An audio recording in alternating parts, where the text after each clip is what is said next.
तो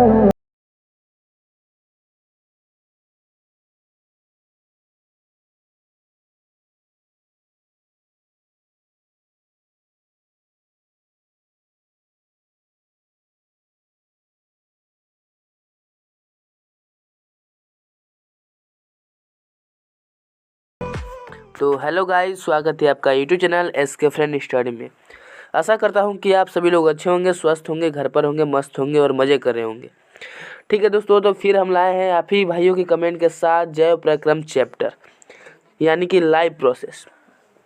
इसमें भी हम कुछ बहुविकल्पी प्रश्न कराने वाले हैं आपके सामने इस स्क्रीन पर कि जैव प्रक्रम में जितने भी इम्पोर्टेंट क्वेश्चन हैं यानी कि उसमें बहुविकल्पी हैं उसको आपके सामने हम कराएंगे और आपको बताएंगे कि इसमें से ही बोर्ड परीक्षा यानी कि हमारी परीक्षा आने वाली जो बोर्ड परीक्षा की तिथि है बहुत ही नज़दीक आ चुकी है और इसी में ये ज़रूर आने वाला है दोस्तों, जो मैं क्वेश्चन कराने वाला हूँ। इससे हटकर हमको लगता है शायद एक भी नहीं आएगा। ठीक है, इससे हटकर एक भी नहीं आएगा और मैं जितना बताऊंगा अगर उसका आप तैयारी कर लिए हैं तो इसी में से 100% आएगा।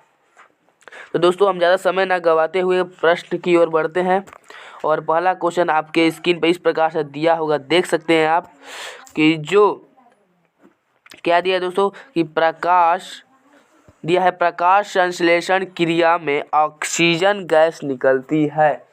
जो प्रकाश संश्लेषण क्रिया में ऑक्सीजन गैस निकलती है और आप इस कॉर्नर में देख सकते हैं 2016 में प्रश्न पूछा गया है, बहुत इंपॉर्टेंट है। मैं ऐसा प्रश्न लाता रहूँगा दोस्तों जो आपके लिए इम्पोर्टेंट है और आप उसे अच्छी तरीके से तैयारी कर लें।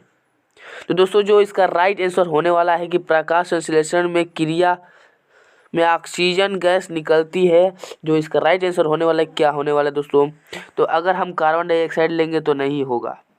क्यों नहीं होगा? क्योंकि दोस्तों इसमें जल नहीं होगा, अरे जो गैस निकलेगा ऑक्सीजन निकलेगा ही नहीं, क्योंकि CO2 होता है, इसमें कार्बन निकलेगा, O2 निकलेगा, ऑक्सीजन निकलेगा, इसमें भी हो सकता है लेकिन नहीं होगा ना, क्योंकि प्रकाश संश्लेषण की क्रिया हो रही है। इसका जो राइट आंसर होगा दोस्तों ऑप्शन नंबर बी, जल से होगा, क्योंकि H2O होगा, तो इसमें से H2O से जब प्रकाश संश्लेषण निकलेगा तो ऑक्सीजन निकल जाएगा। इसका जो राइट आंसर होगा दोस्तों क्या होगा? जल से, यानी कि ऑप्शन नंबर बी हमारा राइट आंसर होगा। ठीक है दोस्तों, भूलिएगा मत। अगर आप अच्छी तरह से समझ से जाएंगे, अगर आपको समझ में नहीं तो फिर एक और वीडियो को देखें, फिर समझे, लेकिन अगर आपको नहीं समझ में आएगा तो पक्का आपको बाद में भी समझ में नहीं आएगा। इसीलिए पहले शुरू से ही चलते समझते चलिए। फिर दूसरे क्वेश्चन आपको स्क्रीन पे इस प्रकार से दिया है कि प्रकाश अभिक्रिया होती है। जो प्रकाश अभिक्रिया होती है क्या होती है? तो प्रकाश क्या करता है दोस्तों, किसी भी पौधे को, किसी भी जीव को मतलब जीवित रखने के लिए उसमें क्या करता है, उसमें कुछ मतलब उसके लिए क्या करता है, एक प्रकाश छोड़ता है, उसको एक ऊर्जा बनाता है। ठीक है, उसको ऊर्जा जब देगा तो उसको भी क्या होगा दोस्तों, किसी भी जीव को ऊर्जा मिलेगी तो वो लिविंग रहेगा यानी कि सजीव रहेगा। तो प्रकाश अभिक्रिया होती है। प्रश्न इस प्रकार से पूछा है, प्रश्न किसी प्रकार से घुमा फिरा कर भी पूछ सकता है। ठीक है, तो प्रश्न पूछने का कई तरह होता है लेकिन मीनिंग एक ही आता है और ये 2016 में पूछा गया। देखिए दोस्तों यहाँ कॉर्नर में देख सकते हैं 2016 में ये प्रश्न पूछा भी गया है। तो इसका जो राइट आंसर होने वाला है दोस्तों वो है ऑप्शन नंबर बी, हरित लवक के ग्रेना में। ठीक है, और हरित लवक के ग्रेना में क्या होता है, प्रकाश अभिक्रिया होती है। अगला क्वेश्चन आपके स्क्रीन पर इस प्रकार से दिया, देख सकते हैं कि क्लोरोप्लास्ट के ग्रेना में बनते हैं। ठीक है, क्लोरोप्लास्ट के ग्रेना में क्या बनते हैं, तो बनता है ATP तथा NADP.2H। ठीक है, तो इसका ऑप्शन यानी कि ऑप्शन नंबर जो था वो ऑप्शन नंबर सी है इसका राइट आंसर। इसे भी आप तैयार कीजिए क्योंकि ये 2018 में प्रश्न पूछा गया है और आप इसके बारे में अच्छी तरह से नॉलेज रखें। अगर आपकी पकड़ अच्छी तरह से रहेगी तो आप किसी तरफ से क्वेश्चन पूछिए, आप उसको आसानी से हल कर सकते हैं। अब देखिए दोस्तों ये 2022 में प्रश्न पूछा गया है, यानी कि इसी सत्र में क्या पूछा गया दोस्तों कि क्लोरोफिल अवशोषित करता है। जो क्लोरोफिल होता है वो अवशोषित करता है दोस्तों। क्या अवशोषित करता है क्लोरोफिल? जो पत्तियों में जो क्लोरोफिल होता है वो क्या अवशोषित करता है?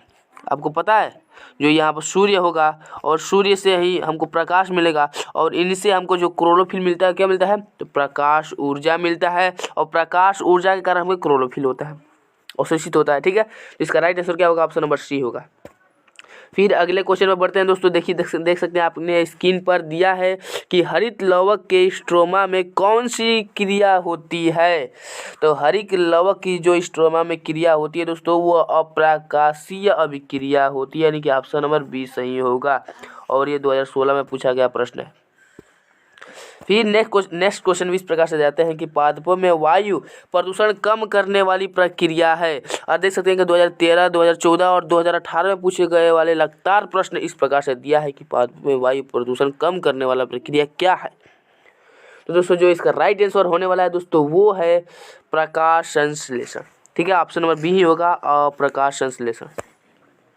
तो दोस्तों आप हमारे साथ जुड़े हैं तो इसका आंसर बताते चलिए, क्योंकि आपको भी कुछ समझ में आ जाए और आप भी कुछ कंपटीशन करें कि आप ना भी किसी से कम रहे। ठीक है दोस्तों, तो चलिए दोस्तों फिर नेक्स्ट क्वेश्चन इस प्रकार दिया है कि पायरुवेट के विखंडन से यह कार्बन डाइऑक्साइड जल तथा ऊर्जा देता है और यह क्रिया होती है। एनसीईआरटी प्रश्न है दोस्तों और 2020 में पूछा गया प्रश्न है और इसमें ऑप्शन दिया है ए कोशिका द्रव में, बी माइटोकॉन्ड्रिया में, सी हरित लवक में और डी केंद्रक में। तो इसका जो राइट आंसर होने वाला है दोस्तों, वो माइटोकॉन्ड्रिया है। ठीक है दोस्तों, माइटोकॉन्ड्रिया इसका राइट करेक्ट आंसर है। ठीक है, ऑप्शन नंबर बी। फिर नेक्स्ट क्वेश्चन इस प्रकार से दिया दोस्तों, आप देख सकते हैं अपने स्क्रीन पर क्या दिया दोस्तों कि स्वपोषी पोषण के लिए आवश्यक है। देखिए एनसीईआरटी क्वेश्चन इस प्रकार से पूछता है और क्या दिया दोस्तों 2019 और 2020 में पूछा गया है। यही प्रश्न 2022 में किस प्रकार से पूछा है दोस्तों कि स्वपोषी पोषण हेतु क्या आवश्यक है। देखा दोस्तों, मीनिंग उसका यही निकला, लेकिन क्वेश्चन फिरा उल्टा बनकर जैसा भी पूछ सके वैसा ही क्वेश्चन पूछा है। ठीक है, तो क्वेश्चन जिस प्रकार से पूछे बस मीनिंग पता हो तो ऑप्शन को भूलना मत दोस्तों, जो होगा स्वयं उसी को डालना। ठीक है, इसका जो राइट आंसर होने वाला है दोस्तों, देखिए स्वपोषी पोषण के लिए क्या क्या आवश्यक है। कार्बन डाइऑक्साइड, जी हाँ आवश्यक है। क्लोरोफिल भी आवश्यक है। सूर्य का प्रकाश भी आवश्यक है स्वपोषी पोषण के लिए। और ऑप्शन नंबर डी में दिया है उपरोक्त सभी, यानी कि सभी आवश्यक है, तो ऑप्शन नंबर डी ही भी हमारे राइट आंसर है, क्योंकि इसमें दिया है उपरोक्त सभी। ठीक है, तो इसका राइट आंसर कौन सा था, ऑप्शन नंबर डी था दोस्तों। ठीक है, नेक्स्ट इस प्रकार से दिया कि निम्नलिखित में से कौन विषमपोषी नहीं है। विषमपोषी की बात आ रही है और ये सभी बंदे क्या करेंगे कि जो है उसी पर लगा देंगे, इसको नहीं करना। इसमें ऑप्शन में दिया कि नहीं है, क्या दिया है प्रश्न में, क्या कहा कि निम्नलिखित में से विषमपोषी नहीं है। नहीं है दिया ना, तो हमको नहीं है, हमको क्या कह दिया उसको पहले लगे। तो क्या दिया है कि दोस्तों जो फनफूदी का पौधा होता है वो विषमपोषी होता है। पिताकृमि का पौधा होता है वह भी विषमपोषी होता है। ईस्ट भी क्या होता है, विषमपोषी होता है। मनी प्लांट होता है वह विषमपोषी नहीं होता है। तो जो हमारा राइट आंसर क्या होगा, ऑप्शन नंबर डी होगा, विषमपोषी मनी प्लांट नहीं होता। और ये 2022 में पूछा गया प्रश्न है, कितना इंपॉर्टेंट आप देख सकते हैं। अगला क्वेश्चन आपके स्क्रीन पर इस प्रकार दिया है कि आहार नाल सी के आकार की संरचना में क्या पाया जाता है। यानी कि आहार नाल जो आहार नाल की सी के आकार की संरचना है उसमें क्या होता है, बताइए। आमाशय होता है, गृहिणी होती है कि ग्रसनी होती है कि कृमिरूप परिशेषिका होती है। इसका राइट आंसर सी यानी कि ग्रसनी होती है। और 2015 और 2016 यानी कि लगातार प्रश्न पूछे गए हैं ये। अगला क्वेश्चन पर चलते हैं दोस्तों। अगला क्वेश्चन इस प्रकार से दिया है आपके स्क्रीन पर कि मनुष्य में ग्रसनली की लंबाई होती है, इंपॉर्टेंट है, बहुत इंपॉर्टेंट, 2018 यानी कि 2018 में ये पूछा गया प्रश्न है। बताइए कि मनुष्य की ग्रसनली जो होती है उसकी लंबाई कितनी होती है। तो जो उसकी लंबाई होती है दोस्तों वो होती है 25 से 30 सेंटीमीटर। ठीक है, 25 से 30 सेंटीमीटर इसकी होती है मनुष्य की ग्रसनली की लंबाई। और ऑप्शन में देख सकते हैं कि ऑप्शन नंबर बी ही दिया है हमको, इसका राइट आंसर यही होगा। अगला क्वेश्चन इस प्रकार से देख सकते हैं अपने स्क्रीन पर दोस्तों कि मनुष्यों के लार ग्रंथियों की संख्या कितनी होती है। लार ग्रंथियों की बात कर रहा है दोस्तों तो 3 जोड़ी होती है, इसको मत भूलिएगा, ऑप्शन नंबर बी ही होगा। और 13-14 में लगता है प्रश्न पूछे गए हैं, बहुत इंपॉर्टेंट ये भी। अगला प्रश्न इस प्रकार से दिया है दोस्तों, देख सकते हैं कि कृमिरूपी परिशेषिका का भाग है, कौन सा भाग है हमको बताना है। और 2013 और 2017 में पूछा गया प्रश्न है। तो जो कृमि रूपी पेरिसेशिका का भाग है वो होती है बड़ी आंत यानी कि कोलन उसे कहते हैं। ऑप्शन नंबर सी हमारा राइट आंसर होगा। नेक्स्ट क्वेश्चन में बढ़ते हैं इसी क्रम के साथ। दिया है क्या कि मनुष्य में दूध के दांतों की संख्या कितनी होती है। बहुत ही आसान सवाल है और बहुत ही इंटरेस्टिंग यानी कि मज़ेदार भी सवाल है। तो जो दूध के दांतों की संख्या होती है दोस्तों वो होती है 20 और बाद में जाकर 32 बनती है। इसका राइट आंसर जो होगा दोस्तों वो होगा 20 और 18 में प्रश्न पूछा गया है ये। अगला क्वेश्चन इस प्रकार से दिया है दोस्तों, देख सकते हैं अपने स्क्रीन पर कि मनुष्य के प्रत्येक जबड़े में चौवर्णक दांतों की संख्या होती है। 2015 में यह प्रश्न पूछा गया और चौवर्णक दांतों की संख्या कितनी होती है हमको बताना है। जो चौवर्णक यानी कि चबाने वाले दो दांत होते हैं दोस्तों वो 6 होते हैं। इसका राइट आंसर कितना होगा 6 यानी कि ऑप्शन नंबर सी होगा। अगला क्वेश्चन इस प्रकार से दिया है दोस्तों कि ग्रसनली द्वार पर लटकी हुई पट्टी के समान कार्टिलेजी रचना कहलाती है। क्या कहलाती है? एपिग्लोटिस कहलाती है। ठीक है, इसको भूलिएगा मत, ये भी इम्पोर्टेंट 2014 में पूछा गया, शायद इस साल भी पूछे। अगला प्रश्न इस प्रकार दिया है दोस्तों कि यकृत स्रावित करता है। जो यकृत स्रावित करता है क्या करता है दोस्तों?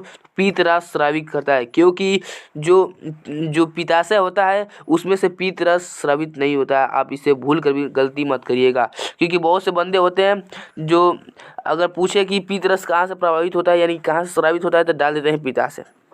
ये गलत हो जाता है।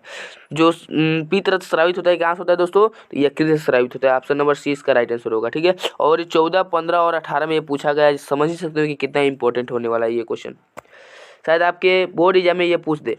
अगला क्वेश्चन इस प्रकार से दिया है दोस्तों कि आहार नाल के पेशीय संकुचन को कहते हैं। पेशीय संकुचन को क्या कहते हैं दोस्तों? आहार नाल के पेशीय संकुचन को क्या कहते हैं? तो ऑप्शन में दिया है कि ए पाचन, बी क्रमानुकुंचन और सी परिसंचरण और डी दिया है अवशोषण। और 2014 में प्रश्न पूछा गया है। ठीक है दोस्तों, इसका जो राइट आंसर होने वाला है दोस्तों वो है क्रमानुकुंचन। ऑप्शन नंबर 20 का राइट आंसर होगा। अगला क्वेश्चन पे चलते हैं दोस्तों। अगला क्वेश्चन इस प्रकार से दिया है कि जठर रस स्रावित होता है। जो जठर रस होता है उसमें से क्या स्रावित होता है? तो जठर रस दोस्तों आमाशय से। जठर रस कहाँ स्रावित होता है? तो आमाशय से स्रावित होता है। क्या स्रावित होता है ये नहीं प्रश्न पूछा है, बस पूछा है कि स्रावित होता है यानी कि कहाँ स्रावित होता है? आमाशय से स्रावित होता है।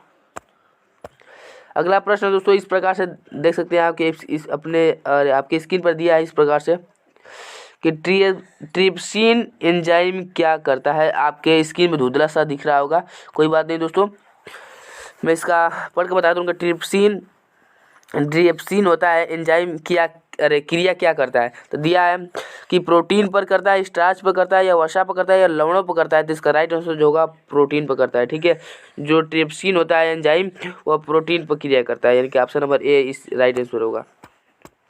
अगला क्वेश्चन इस प्रकार से देख सकते हैं आपके स्क्रीन पर कि निम्न में से विटामिन का कौन सा जोड़ा जल में घुलनशील है। और 2017 और 2018 में प्रश्न पूछा गया है, बहुत इंपॉर्टेंट है दोस्तों। कौन सा मतलब विटामिन होता है जो जल में घुल सकता है? तो ऑप्शन बी होता है, और मतलब ऑप्शन बी कर रहा हूँ, हाँ ऑप्शन बी भी होगा, क्योंकि विटामिन बी और विटामिन सी क्या होते हैं? जल में घुल जाते हैं, क्योंकि ये घुलनशील होते हैं। अगला क्वेश्चन इस प्रकार से दिया है दोस्तों, देख सकते हैं आपके स्क्रीन पर कि विटामिन सी का अच्छा स्रोत है। जो विटामिन सी होता है उसका अच्छा स्रोत इसमें से कौन है? अंडा है? अंडा नहीं होता है दोस्तों। मछली है? मछली भी नहीं होता है। गेहूँ है? गेहूँ भी नहीं होता है। और संतरा? जी संतरा में होता है। ठीक है, संतरा में क्या होता है? विटामिन सी पाया जाता है। इसका राइट आंसर डी होगा, क्योंकि 2015 में पूछा गया प्रश्न, देख सकते हैं आप। इतना इजी सवाल तो आपको बताना चाहिए यार। चलिए बताइए कि बेरी रोग किस विटामिन की कमी से होती है? आप सभी को पता होगा विटामिन बी। लेकिन ये बताइए कि विटामिन बी में से विटामिन बी में भी होते हैं कि विटामिन B1, B2, B3 या B4, B5 मतलब इसमें भी होते हैं। तो बताइए कि बेरी रोग है वो विटामिन किस कमी होती है? किस कमी से किस विटामिन की कमी से बेरी रोग होता है? तो ऑप्शन नंबर ए सही होगा, विटामिन B1। ठीक है दोस्तों, अगला क्वेश्चन में चलते हैं दोस्तों। अगला क्वेश्चन इस प्रकार से दिया, आपके स्क्रीन पर देख सकते हैं कि निम्नलिखित में से मनुष्य के लार में पाया जाता है। क्या पाया जाता है? फटाक से कोई बताएगा? टाइलिन पाया जाता है। रुकने वाली बात नहीं है, चलते रहिए, बढ़ते रहिए मेरे प्रश्न के साथ। क्वेश्चन बोलूँ धड़ाक से अंदर बताते चलिए। फिर अगला क्वेश्चन है, हीमोग्लोबिन महत्वपूर्ण भूमिका निभाता है। क्या हीमोग्लोबिन किसका भूमिका अधिकतर निकालता है, मतलब निभाता है। 2023 में 2013 में, 17 में और 22 में तक पूछा गया प्रश्न है और श्वसन में इसका राइट आंसर होगा बी। ठीक है, अगला प्रश्न इस प्रकार से दिया, देख सकते हैं आपकी स्क्रीन पर दिया है कि ऊर्जा की मुद्रा है, ये 2018 में प्रश्न पूछा गया था इस तरफ, और 2022 में प्रश्न यानी कि हालांकि ये प्रश्न किस प्रकार से पूछा था कि निम्न में से कौन ऊर्जा का सिक्का या मुद्रा के रूप में जाना जाता है। तो इसका जो राइट आंसर होता है दोस्तों वो होता है क्या, एटीपी। आप सभी लोग नाम सुने होंगे, एटीपी को हम ऊर्जा के मुद्रा के नाम से जानते हैं। तो इसका राइट आंसर क्या होगा, ऑप्शन नंबर सी। अगला क्वेश्चन इस प्रकार से देख सकते हैं आप कि अगला क्वेश्चन इस प्रकार से है कि अगर आप को ये वीडियो अच्छा लगे तो वीडियो को प्लीज़ लाइक करें और हमारे चैनल को सब्सक्राइब करें। ठीक है दोस्तों, तो फिर हम अगले क्वेश्चन पर चलते हैं। क्या अगला क्वेश्चन इस प्रकार से दिया है कि ग्लाइकोलाइसिस की प्रक्रिया संपन्न होती है, किसमें संपन्न होती है दोस्तों, ये बताइए हमको। ये बताइए कि किसमें जो होता है, क्या होता है दोस्तों कि जो ग्लाइकोलाइसिस की प्रक्रिया संपन्न होती है, किसमें संपन्न होती है, ये हमको बताना है। तो दोस्तों अगर आपको ये वीडियो अच्छा लगे तो वीडियो को प्लीज़ हमारा लाइक करो, हमारे चैनल को सब्सक्राइब करो। और क्या करना है दोस्तों कि अगर आपको इस वीडियो में इस प्रश्न का आंसर पता करना है तो कमेंट बॉक्स चेक करें, वरना कमेंट बॉक्स में इसका आंसर जरूर दें। ये लास्ट क्वेश्चन आपके लिए है क्योंकि आप इसका आंसर बता सकते हैं। आशा करता हूँ कि जहाँ तक आप इसका आंसर बताते हैं नहीं बता सकते हैं तो इसका जो राइट आंसर होने वाला है दोस्तों कोशिका द्रव। ठीक है, कोशिका द्रव इसका राइट आंसर होने वाला है। तब तक के लिए बाय बाय दोस्तों, फिर मिलेंगे अगले नेक्स्ट वीडियो में।